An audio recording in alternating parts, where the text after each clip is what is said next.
Hello students, मैं हूं सुशील sir, easy physics वाला। और आज लॉज ऑफ मोशन का नया वीडियो लेक्चर जिसमें हम पढ़ेंगे पुलिंग फोर्स, पुशिंग फोर्स। बहुत ही अच्छे अच्छे जेई में क्वेश्चंस बनते हैं। उसके बाद angle of friction, angle of repose. देखते हैं कहाँ तक पहुँचते हैं। वीडियो बहुत ज़्यादा लंबा भी नहीं होना चाहिए। तो लॉज ऑफ मोशन का नया वीडियो लेक्चर जिसमें हम शुरू करेंगे पुलिंग फोर्स से, ठीक है ना। पिछले वाले वीडियो लेक्चर अगर आपने नहीं देखे हैं तो उनको ज़रूर देख लें। हमने Newton's first law, second law, third law, impulse, momentum, connected motion, pulley constants, ठीक है ना, स्ट्रिंग कॉन्स्टेंट्स, मैंने सारे डाल रखे हैं। आज हम पुलिंग और पुशिंग की बात करेंगे, angle of friction, angle of repose की बात करेंगे, फिर down the incline plane, up the incline plane में एक्सीलरेशन कैसे निकालेंगे। सबका कॉन्सेप्ट एक ही है। तो चलिए शुरू करते हैं, पुलिंग फोर्स की बात करते हैं, ठीक है ना। तो चलिए, पुलिंग फोर्स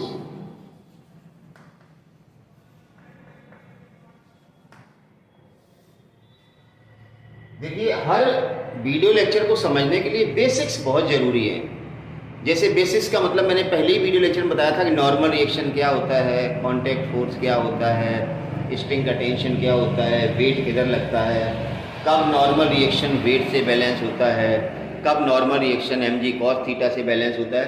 तो ये सारी चीज़ें आपको एटलीस्ट इस स्टेज पे पता होनी चाहिए कि जब हम 5-7 वीडियो लेक्चर कर चुके हैं लॉज ऑफ मोशन के।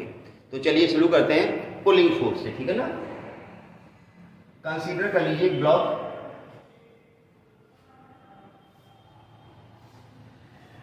इसका मास m है, इसको F फोर्स लगा के हम खींच रहे हैं, ठीक है ना। F फोर्स लगा करके हम इसको खींच रहे हैं, F, ये पुलिंग फोर्स है, दिख रहा है ना। और जो फोर्स हमने लगाया है वो हॉरिजॉन्टल से थीटा एंगल लगाया है, ये m इसका मास है। अब ये मिनिमम पुलिंग फोर्स कितना हो कि ब्लॉक हमारा खिसके। अब देखिए, रफ सरफेस है, फ्रिक्शन हमें लेना पड़ेगा। पीछे क्या लगेगा, फ्रिक्शन फोर्स Fs, नीचे क्या लगेगा, वेट mg, ऊपर क्या लगेगा, नॉर्मल रिएक्शन। देखिए, जब हम सीधा सीधा खींचते हैं तब थीटा हो जाता है 0, तो हमने जानबूझ के थीटा एंगल पे पुलिंग फोर्स लगाया। अगर सीधा ही हॉरिजॉन्टल खींचना है तो थीटा की जगह आप 0 कर देना, ठीक है ना।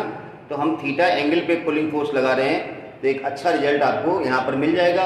अगर थीटा नहीं दिया जाए, सीधा सीधा ऐसे खींचना हो, तब तो कोई दिक्कत ही नहीं, नॉर्मल रिएक्शन सिर्फ mg के बराबर होगा। लेकिन हमने एंगल लिया है, तो अब ये f है, तो यहाँ क्या आएगा, f cos थीटा, और यहाँ क्या आएगा, f sin थीटा। इतनी बात सबको आनी चाहिए, रिजॉल्व करना। इस f के कंपोनेंट ले लिए हमने, क्योंकि f जो एक्ट हो रहा था वो थीटा एंगल पे एक्ट हो रहा था। कॉपी पेन निकाल लीजिए, लिखना शुरू कीजिए। अब अगर हम गौर से देखें कि बॉडी का मोशन जो है ना वो हॉरिजॉन्टल होगा, वर्टिकल मोशन तो होगा नहीं। तो वर्टिकल मोशन अगर नहीं हो रहा है, इसका मतलब वर्टिकल फोर्स हम पहले बैलेंस करें।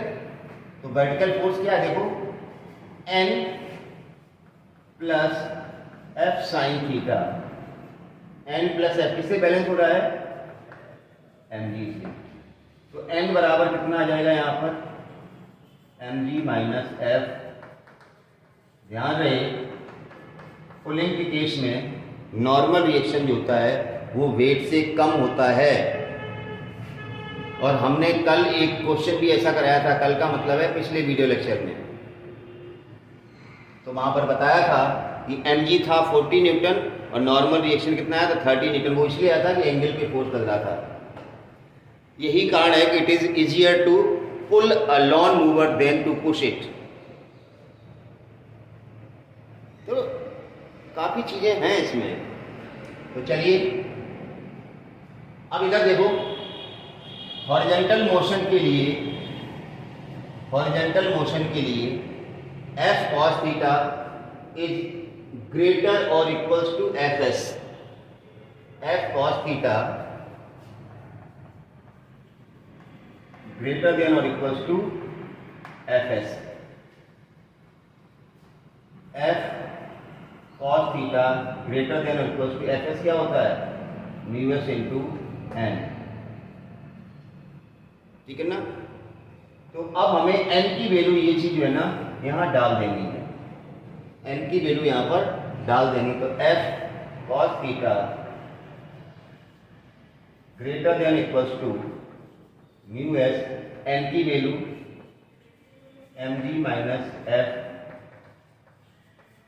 Sign theta. एफ निकालना हमें, तो एफ यहां पर भी है, इसको कर दो अंदर, mu S M G minus mu S into F sine theta F cos theta. इस टर्म किधर ले आओ, एफ कॉमन आ जाएगा, cos theta plus mu S sine theta greater than equals to mu S M G. तो F is greater than equals to mu S M G upon cos theta plus mu S sine theta.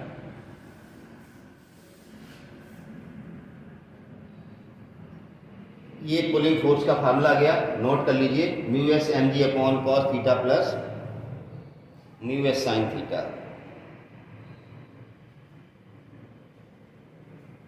हो गया। अब चलिए हम यहीं पर बात करते हैं पुशिंग की।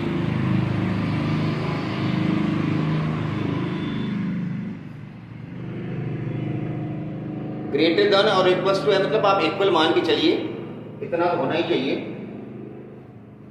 मिनिमम पूछा गया ना इसलिए।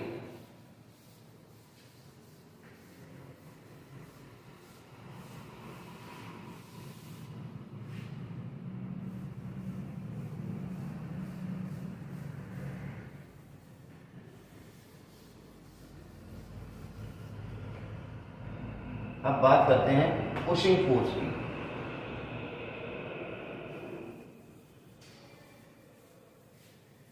पुलिंग की जगह पुशिंग फोर्स।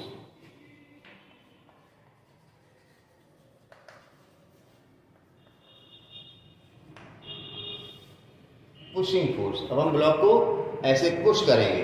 बनाओ फोटो।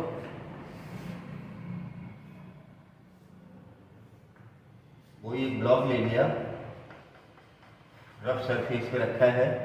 पुशिंग फोर्स का मतलब ऐसे करके हम पुश करेंगे।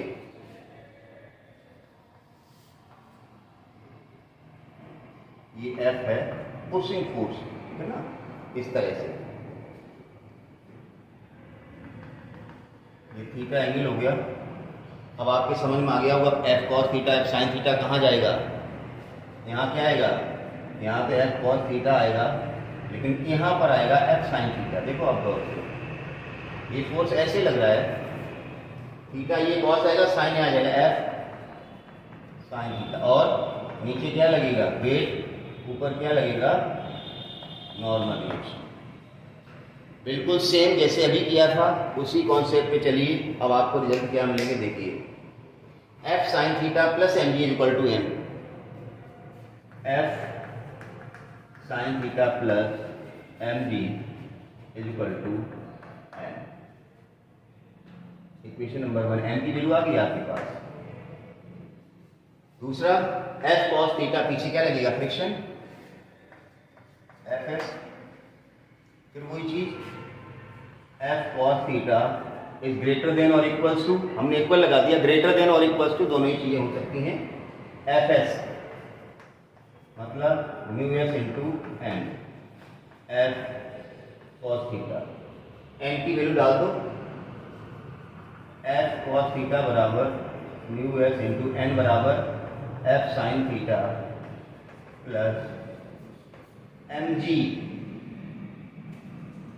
अब इसको साइन वाले टर्म की तरह हो जाएगा mu S into F sine theta plus mu S into m g F cos theta. ये वाला टर्म इधर ले आओ, एफ कॉमन आ जाएगा, cos theta minus mu S sine theta equal to mu S M G.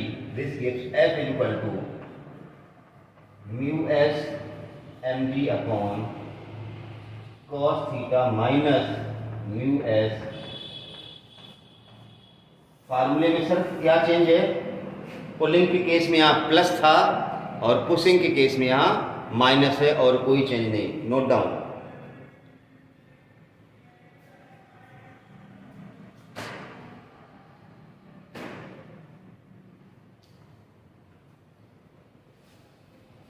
चलें, हटा रहा हूं, एक क्वेश्चन तब तक बना रहा हूं।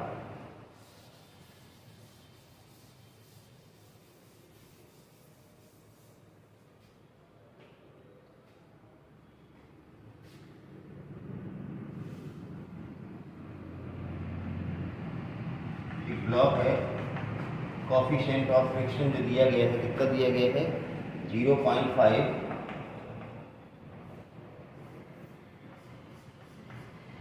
ब्लॉक का मास है 55 kg, 55 kg, m बराबर 55 kg।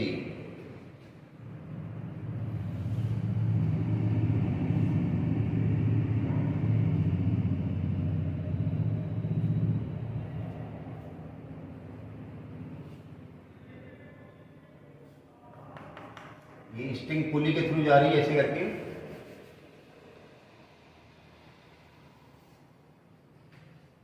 यहाँ एक मंकी क्लाइंब हो रहा है, ठीक है ना। मंकी का मास है 20 kg। मंकी का मास कितना है? ये बंदर है, एक चढ़ रहा है इसके ऊपर, इसका मास दिया गया है। बहुत अच्छी प्रॉब्लम बन गई है। पूछा गया है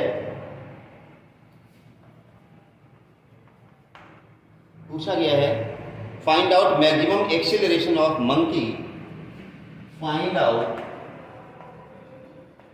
maximum acceleration of monkey with which he can climb rope without moving block, with which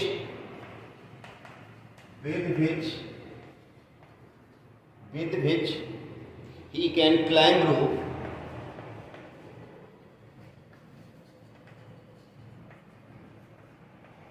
without moving block। इसका एक्सीलरेशन क्या हो कि ये ब्लॉक खिसके नहीं, मतलब कितनी तेजी से चढ़े ब्लॉक ये खिसके नहीं, बस ये क्वेश्चन है। समझ पा रहे हो ना? तो ये केस पुलिंग का है या पुशिंग का है? ये पुलिंग फोर्स ही तो F=T होगा ना। देखो ना, पुल वाला हो रहा है केस, ये थीटा एंगल है, समझ पा रहे ना? ये पुलिंग का केस है, ये थीटा दिया गया है 37 डिग्री। चलिए करिए। सबसे पहले इस मंकी का एक्सीलरेशन निकालना, तो ये टेंशन चाहिए होगा ना, तभी इक्वेशन यहाँ पर बनेगी ना। और ये टेंशन, यही ट्रांसफर टेंशन क्या पुलिंग फोर्स के बराबर है। तो बहुत ही अच्छा क्वेश्चन है, जो अभी पुलिंग फोर्स का कॉन्सेप्ट बताया था उसी का क्वेश्चन है।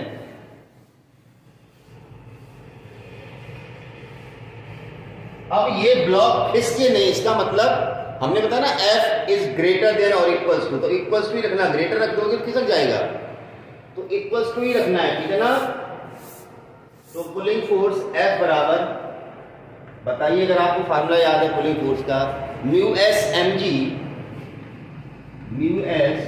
M G upon cos theta plus mu S,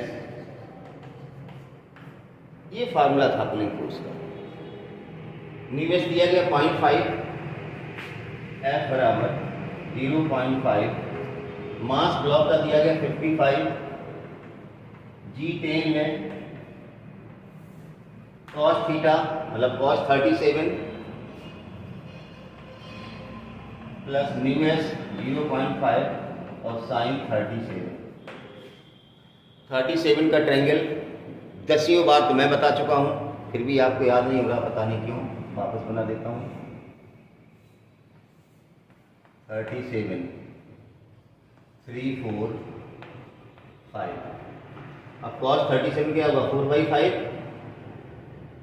और sin 37 3/5, ये जाएगा F = 0.5 550 cos 37 4/5 प्लस 0.5 और sin 37 3/5। सॉल्व करें दशमलव हटाओ ये वाला, नीचे 0 आएगा, 5 5 50, ये 0.3 बनेगा, 5 8 40, 0.8 प्लस 0.3, ये बन गया 0.5 इंटू 550, 1.1, दशमलव हटाओ, 11 25 55 50 50 50 250 न्यूटन आएगा। F बराबर 250 न्यूटन। ये तो पुलिंग फोर्स आ गया, मतलब यही टेंशन आ गया। अब मंकी का एक्सीलरेशन निकालना है। अब तो कोई दिक्कत ही नहीं है, अब कोई दिक्कत नहीं है। मंकी का वेट mg, टेंशन t। अब क्या दिक्कत है? अरे F मिल गया, मतलब t मिल गया तुम्हें, ये मिल गया। तो देखिए t minus F equal to m a कर दो, mg इसका आ जाएगा ना, t minus mg equal to m a. t कितना है? 250। mg कितना हो जाएगा? मंकी के लिए बना रहा हूँ इक्वेशन, इसके लिए। चलिए मंकी ऊपर चढ़ रहा है, तो mg कितना हो जाएगा? 20, 200 हो जाएगा, इक्वल टू m 20a। 250 में से 200 गया, 50 is equal to 20a। a बराबर 2.5। तो एक बहुत ही जेईई मेंस लेवल की प्रॉब्लम थी जो हमने करी है पुश और पुल में। तो ये पुल का केस था। तो चलिए अब हम आगे पढ़ेंगे एंगल ऑफ फ्रिक्शन और एंगल ऑफ रिपोज। हटा दें इसको,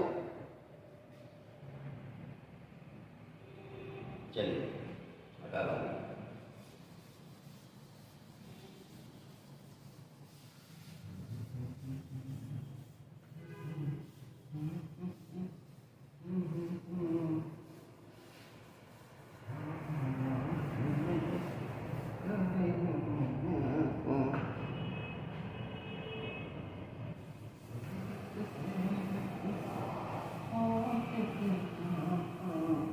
देखिए एंगल ऑफ फ्रिक्शन और angle of repose numerically same होते हैं। हम एक्सप्लेनेशन दे रहे हैं दोनों का, दोनों की न्यूमेरिकल वैल्यू सेम आती है, ऐसा हम प्रूव भी कर देंगे, ठीक है ना। एंगल ऑफ फ्रिक्शन और एंगल ऑफ रिपोज, तो क्यों ना हम दोनों को एक साथ ही पढ़ने की कोशिश करें, ठीक है ना। चलिए एक तरफ एंगल ऑफ फ्रिक्शन पढ़ेंगे, एक तरफ angle of repose. Angle of friction,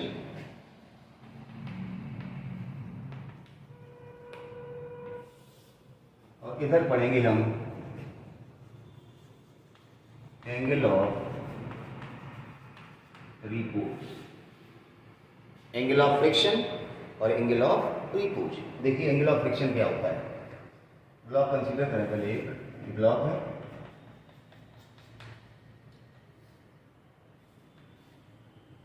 block का मास m है। अब इस ब्लॉक पे अगर हम एक फोर्स अप्लाई करें, ठीक है ना, इधर हमने फोर्स लगाया, हटा देते हैं, अभी हमको जरूरत नहीं पड़ेगी। अप्लाइड फोर्स है ये F अप्लाइड। कौन कौन सी फोर्स ब्लॉक पे लगेगी? ऑब्वियसली पीछे लगेगा फ्रिक्शन Fs, ऊपर लगेगा नॉर्मल रिएक्शन N, और नीचे लगेगा वेट mg। ये तो बेसिक है। अब देखिए फ्रिक्शनल फोर्स और नॉर्मल रिएक्शन, इन दोनों का रिजल्टेंट अगर हम निकालें तो कहाँ आएगा? देखिए इसको थोड़ा सा अच्छे से बनाओ। ये फ्रिक्शनल फोर्स है, ये नॉर्मल रिएक्शन है, इसको कंप्लीट कर लो, पैरेललोग्राम लो, ये आएगा रिजल्टेंट फोर्स। ये फ्रिक्शनल फोर्स और नॉर्मल रिएक्शन का रिजल्टेंट बीच में ही आएगा ना। तो the resultant of normal reaction and frictional force makes an angle, suppose ये थीटा या alpha, with normal reaction, then this alpha angle is called as angle of friction. ये अल्फा जो है ना, इसी को हम कहते हैं angle of friction, angle made by the resultant, ये रिजल्टेंट है, देखिए angle made bye resultant of Fs and N, angle made by resultant of Fs and N with N, Fs और N का रिजल्टेंट N के साथ जो angle बना रहा है is called as angle of friction, is called as angle of friction. फिर से सुन लीजिए, नॉर्मल रिएक्शन, फ्रिक्शनल फोर्स, इन दोनों का रिजल्टेंट ही आया, ये रिजल्टेंट नॉर्मल रिएक्शन के साथ जो एंगल बनाता है उसको कहते हैं एंगल ऑफ फ्रिक्शन अल्फा। अब हम इस अल्फा को निकालेंगे कैसे, देखिए डायग्राम से, ज्योमेट्री से, from figure tan alpha equal to, देख के बताइए आप, टेन थीटा होता है परपेंडिकुलर अपॉन बेस, तो टेन अल्फा आएगा, ये परपेंडिकुलर ये और बेस ये, समझ पा रहे ना, दिस अपॉन दिस, तो ये कौन सा वेक्टर है, ये वाला वेक्टर है Fs अपॉन N। देखो गौर से, टेन अल्फा क्या होगा, परपेंडिकुलर अपॉन बेस, तो परपेंडिकुलर ये है, तो इसका मतलब नीचे देखो वेक्टर Fs और ये N, तो tan alpha equal to Fs क्या होता है, mu s into N upon N, N से N गया, मतलब tan alpha equal to mu s, tan alpha is equal to mu s, that is tangent of angle of friction is equal to the coefficient of static friction, that is tangent of angle of friction is equal to, इसके बराबर है mu s, coefficient of static friction, coefficient of static friction, दिख नहीं रहा हो तो समझ लेना, मेरी आवाज को सुन लेना, tangent of angle of friction is equal to coefficient of static friction, मतलब tan alpha is equal to tan alpha is equal to mu s। तो ये था कॉन्सेप्ट एंगल ऑफ फ्रिक्शन का।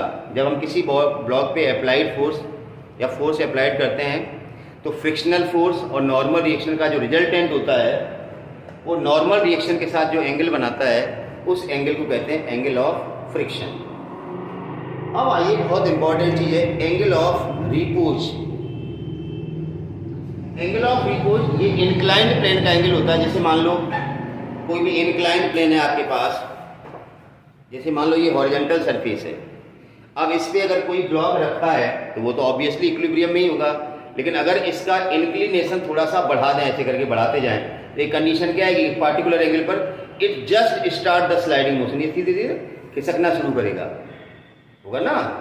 तो इंक्लाइंड प्लेन का वो angle up to which the body placed on it remains in equilibrium. Inclined plane का वो angle जिस पे रखी हुई बॉडी इक्विलिब्रियम में रहती है। Angle of inclined plane up to which the body placed on inclined plane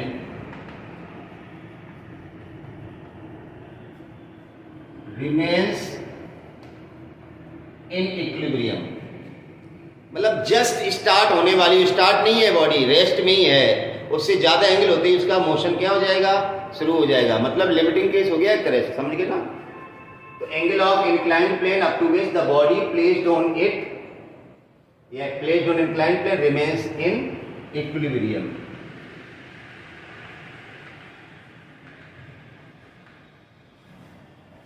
inclined plane का वो एंगल जिस पे रखी हुई बॉडी रेस्ट में ही रहे, तो वो तो कहलाता है एंगल ऑफ रिपोज। उससे जस्ट ज़्यादा होते ही body just start the sliding motion.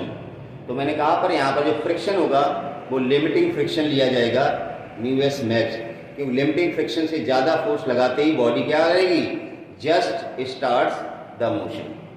तो चलिए डायग्राम बनाते हैं इसका।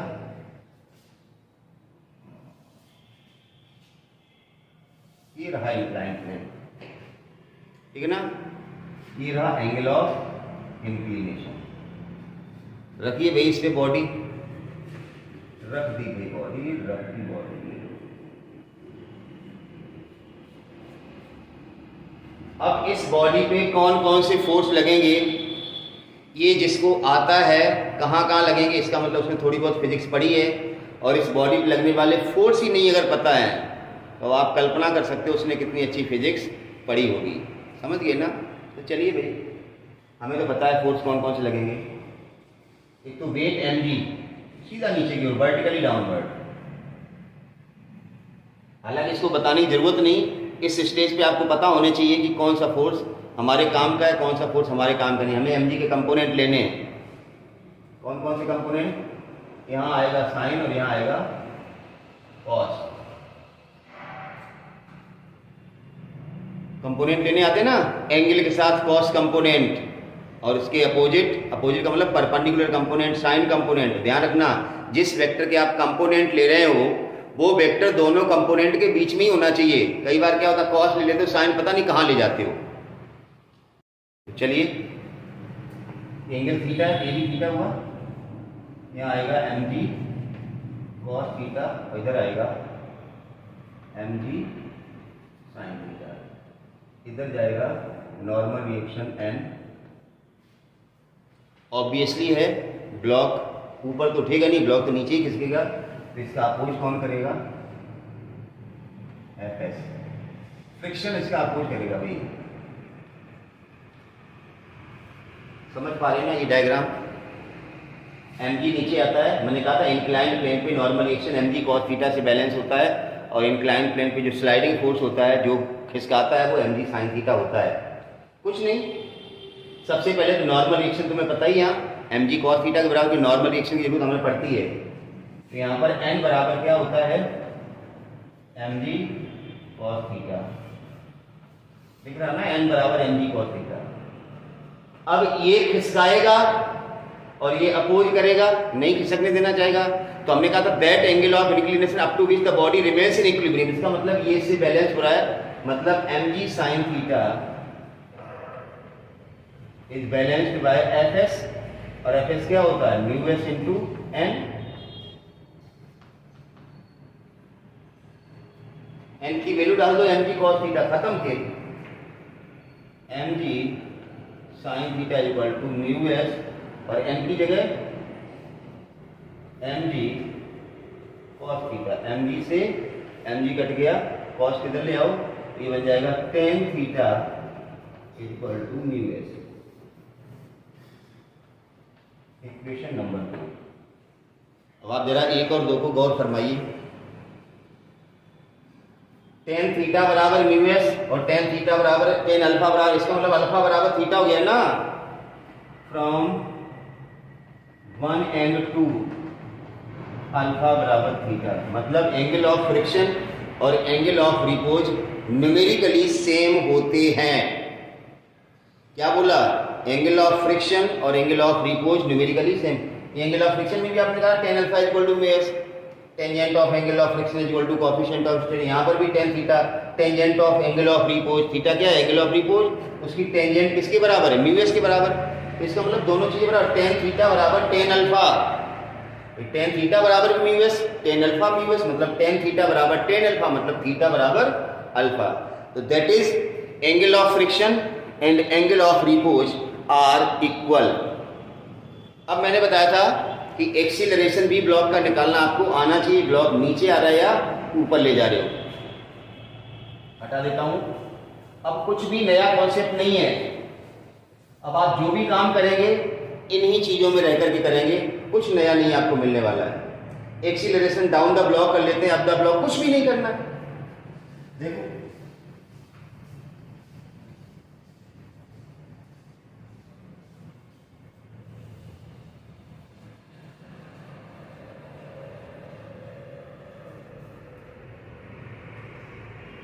हम पढ़ने जा रहे हैं acceleration of the block on an inclined plane. Inclined plane पे ब्लॉक का एक्सीलरेशन।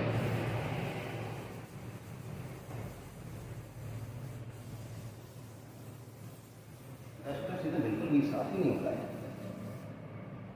पता नहीं क्या है। Acceleration of block down the inclined plane.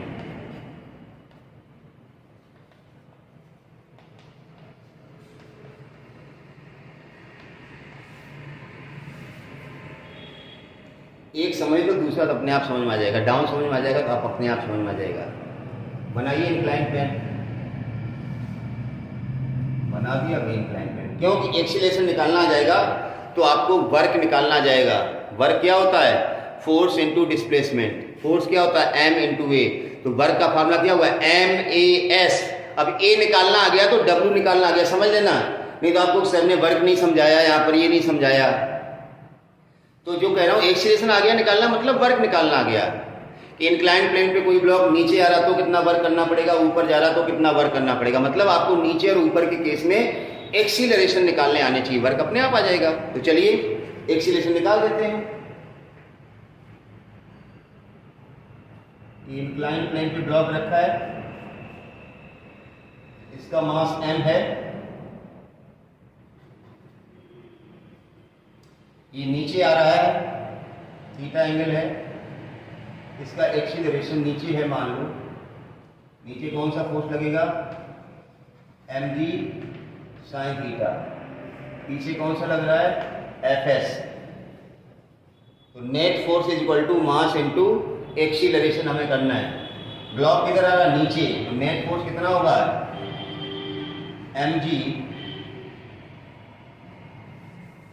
अभी वो बताने की जरूरत है r और mg cos थीटा। अगर आपको चाहिए अभी भी तो ये लो,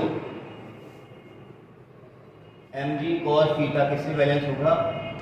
n से। वैसे हमें नहीं पता, यहाँ ऑलरेडी बता चुके हैं, बार बार लिखने की जरूरत है। देखिए mg साइन थीटा इधर लग रहा फोर्स, ब्लॉक जो नीचे आ रहा है तो फ्रिक्शन पीछे की ओर ही लगेगा, fs। तो नेट फोर्स कितना होगा? mg sine theta minus fs। इसमें कोई दिक्कत है? नहीं। Is equal to m into a. Force is equal to mass into acceleration. Net force Newton second law of motion. fs की वैल्यू डाल दो, mg sine theta minus fs क्या होता है? Mu S into r. तो ये हो जाएगा म्यू एस इंटू एन। किसके बराबर हो जाएगा? अभी एक बार लिख देता हूँ एन, एक बार लिख देता हूँ हमें क्या लिखा है। अब एन की वैल्यू डाल दो, mg sine theta minus mu S mg cos theta is equal to m से m चला जाएगा। तो acceleration down the inclined plane आ गया g sine theta minus g भी कॉमन ले लो, g sine theta minus mu G, तो g कॉमन ले लो, sine theta minus mu cos theta. ये एक्सीलरेशन आ गया। अब ऐसे ही अगर अप ले जा रहे हैं तो भी कोई दिक्कत नहीं। अप ले जा रहे हैं मतलब ये ज्यादा हो गया, ये कम हो गया, इक्वेशन बन जाएगी ना। Up inclined plane, down inclined plane. चलिए इसको नोट कीजिए।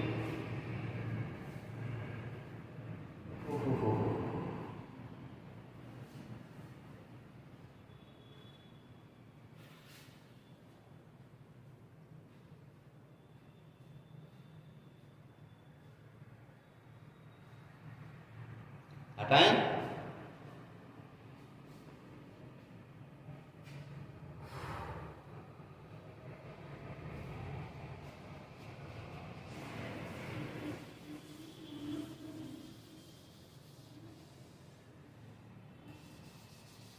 अब का इंक्लाइन प्लेन कर देता हूं।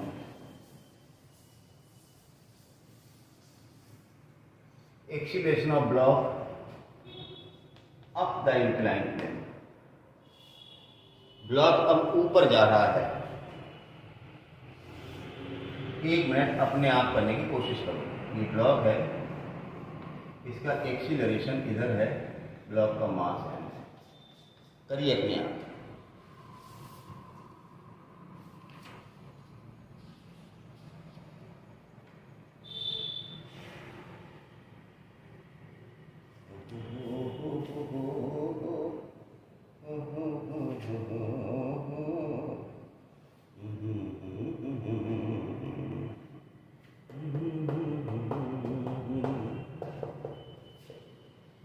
अरे भाई मेरे करो।